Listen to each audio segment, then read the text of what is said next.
नमस्कार। इस video lecture में हम भूसन्नति के बारे में पढ़ेंगे कि भूसन्नति क्या होती है, भूसन्नतियाँ कैसे बनती हैं, कैसे उनका विकास होता है और वो किस प्रकार इम्पोर्टेंट होती हैं। तो सबसे पहले हम जो हमारे धरातल पर पर्वत देखते हैं उन पर्वतों की सामान्य विशेषताओं के बारे में देखें तो वे सारे के सारे पर्वत आकार में लंबे हैं और संकड़े हैं। जितने भी पर्वत हम देखते हैं तो वो लंबाई में काफ़ी विस्तृत होते हैं, लेकिन उनकी जो चौड़ाई होती है वो लंबाई की अपेक्षाकृत क्या होती है, कम होती है, अर्थात वे संकड़े होते हैं। तथा उनका जो निर्माण होता है वो हमेशा जलीय अवसादों से होता हुआ देखा जाता है, यानी कि उनका निर्माण जलीय अवसादों से होता है।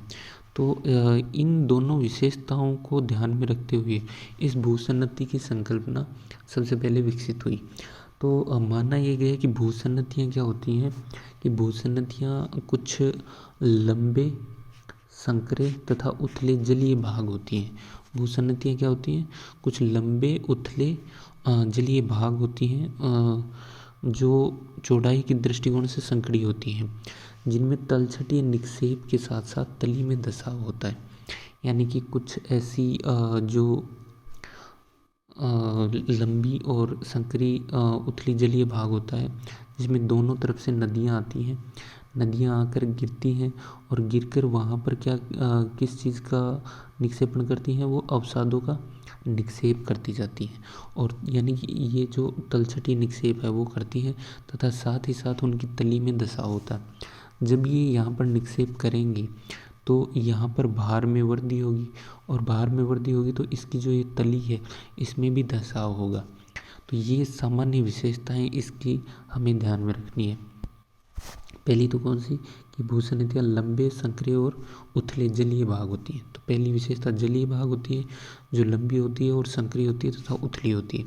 अब इसमें तलछटी निक्षेप होता रहता है, यानी कि उस जलीय भाग में निक्षेप होता रहता है और उस निक्षेप के साथ साथ उस जलीय भाग की तली है उसमें धसाव भी होता रहता है। तो ये सामान्य भूसन्नति की कुछ विशेषताएं हैं। इसके बाद आगे विशेषताओं की बात करें तो ये जो भूसन्नतियाँ होती हैं ये आकार, स्थिति और विस्तार के अनुसार परिवर्तनशील होती हैं।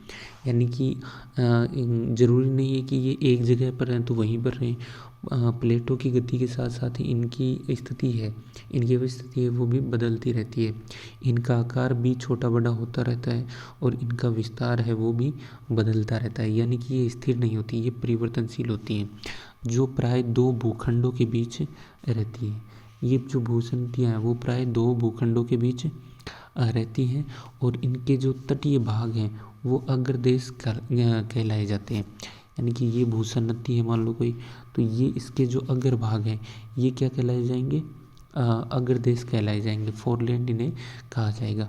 और इन्हीं अग्रदेशों से यहाँ पर तलछटी निक्षेप होता है जिसके कारण इसकी तली में धसाव होता रहता है। तो ये इसकी कुछ सामान्य विशेषताएं थी भूसन्नति की। अब भूसन्नति की अवस्थाओं की हम बात करें तो भूसन्नति की 3 अवस्थाएं होती हैं। सबसे पहली भूसन्नति अवस्था जिसमें भूसन्नति का निर्माण होता है, कुछ उसका विकास होना शुरू होता है। दूसरी है पर्वत निर्माण की अवस्था, यानी कि भूसन्नति से पर्वतों का निर्माण। और तीसरी है उन पर्वतों के विकास की अवस्था। तो भूसन्नति की 3 अवस्थाएँ हैं, भूसन्नति अवस्था, पर्वत निर्माण की अवस्था और विकास की अवस्था। अब हम सबसे पहली इसकी जो अवस्था है भूसन्नति अवस्था उसकी बात करें तो सबसे पहले भूसन्नति का निर्माण होता है। अब इस निर्माण की जो प्रक्रिया है उसको लेकर विद्वानों में पर्याप्त मतभेद मिलता है। कुछ लोग हैं जो ये मानते हैं कि तनाव की जो शक्तियाँ हैं उन तनाव की शक्ति यानी कि प्लेटें जब एक दूसरे से विपरीत दिशा में जाती हैं तो उससे जो तनाव उत्पन्न होता है उस तनाव से इन भूसन्नतियों का निर्माण होता है। लेकिन कुछ विद्वान संपीड़न से भी इन भूसन्नतियों को बना हुआ मानते हैं। प्रक्रिया चाहे जो भी हो, सबसे पहले भूसन्नति की अवस्था में भूसन्नति का निर्माण होता है।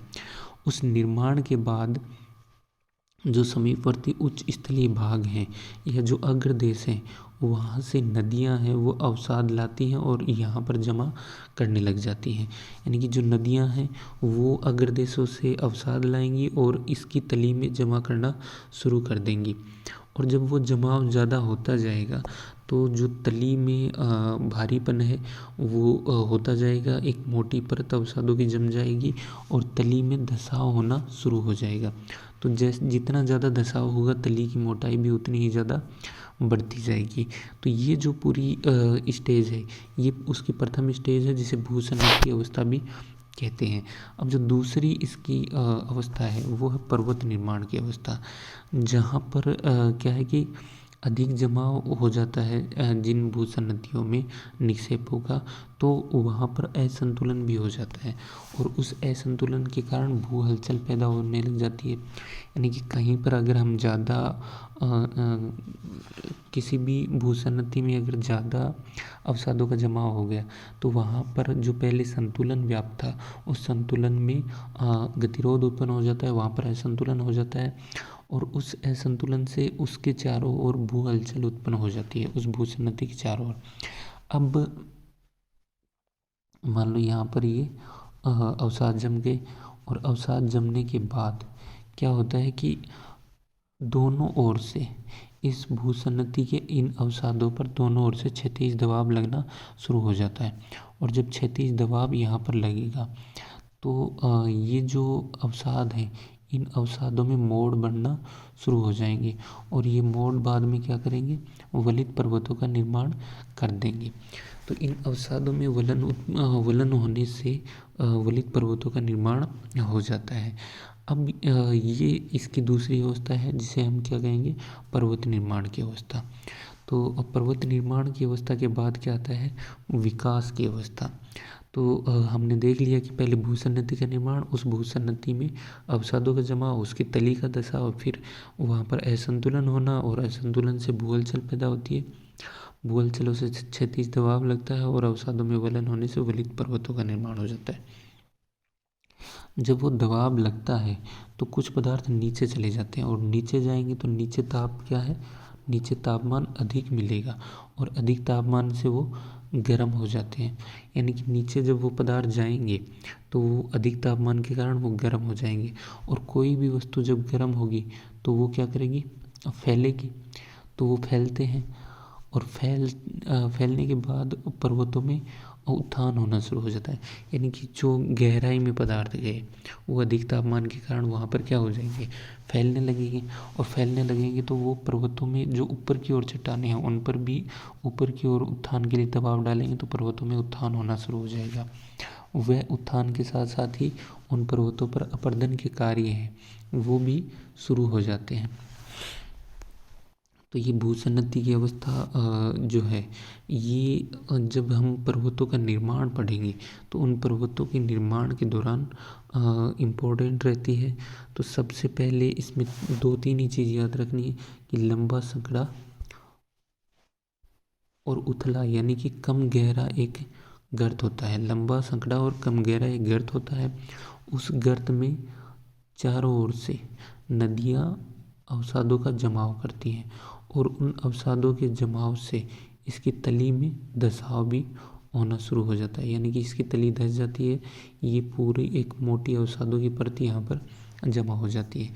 ये सब कुछ हो जाता है तब यहाँ पर असंतुलन होगा और असंतुलन होने के कारण दोनों तरफ से क्या पड़ेगा, दबाव पड़ेगा और दबाव पड़ेगा तो यहाँ पर वलित पर्वतों की उत्पत्ति हो जाएगी। अब जब ये दबाव पड़ रहा था तो कुछ पदार्थ नीचे भी चले गए। अब ये नीचे जाएंगे तो नीचे तापमान गर्म है, ज़्यादा है तापमान और ज़्यादा तापमान होने के कारण ये पदार्थ यहाँ की ये पिघल कर ऊपर की ओर उठने शुरू हो जाएंगे और ऊपर की ओर उठेंगे तो इन पर्वतों को ये और ऊंचा भी उठा देंगे। और यहाँ पर्वत और ऊपर उठने के बाद जब पर्वत बन जाता है तो उस पर अपरदनात्मक जो कार्य है यानी कि नदी है या फिर हिमानी है वो शुरू हो जाते हैं और वो पर्वतों के काटने का काम शुरू कर देते हैं। तो वो विकास की अवस्था होती है। तो ये हमारा पूरा जो भूसन्नति का कंसेप्ट था वो था। अब इसके बाद नेक्स्ट जो होंगे उसमें हम पहला तो जो पर्वत निर्माण के सिद्धांत है उन पर्वत निर्माण के सिद्धांतों को पढ़ेंगे।